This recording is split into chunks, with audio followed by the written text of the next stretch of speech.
Institut Survei Indonesia menerbitkan hasil survei tentang tingkat kepuasan publik dengan kinerja Presiden Joko Widodo.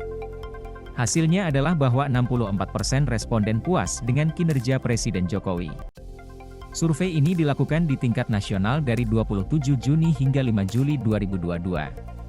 Survei ini dilakukan sebelum liburan Idul Fitri dengan metode telepon untuk warga negara Indonesia selama 17 tahun atau lebih atau sudah menikah dan memiliki telepon sekitar 83% dari total populasi nasional. Pemilihan sampel dilakukan melalui metode penandaan digit acak. RDD adalah teknik untuk memilih sampel melalui proses menghasilkan nomor telepon acak. Dengan teknik sampel RDD, hingga 1.206 responden dipilih melalui proses menghasilkan nomor telepon acak, validasi dan deteksi. Margin survei kesalahan diperkirakan 2,9% pada tingkat kepercayaan 95%, asumsi pengambilan sampel acak sederhana. Pindah untuk melanjutkan konten. Dalam survei, responden ditanya tentang pertanyaan yang mengatakan, secara umum, apakah ibu, ayah sampai sekarang, sangat puas, tidak puas atau tidak puas dengan pekerjaan Presiden Joko Widodo? Hasil 1. Sangat puas. 2. Cukup puas. 3. Tidak puas.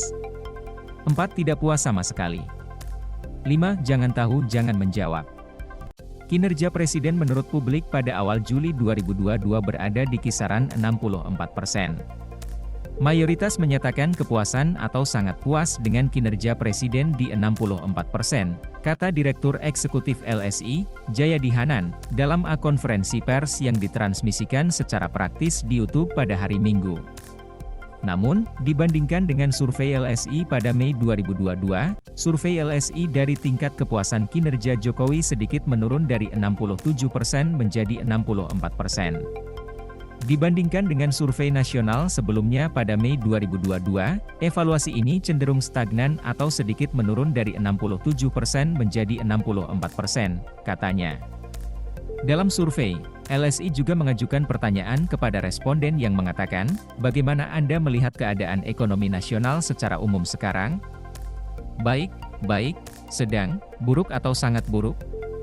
Hasil 1. Sangat bagus. 2. Bagus. 3. Medium. 4. 5. Sangat buruk. 6. Jangan tahu, jangan menjawab. Terkait dengan ekonomi, kita seperti biasa meminta persepsi publik tentang situasi nasional. Pada awal Juli, masih ada lebih banyak orang yang menilai situasi ekonomi yang baik. Ini berarti persepsi ekonomi masih negatif, katanya. Jayadi mengatakan bahwa, menurut demografi, jenis kelamin, era kondisi ekonomi dianggap sama negatifnya. Tapi ekonomi dianggap sebagai tas positif.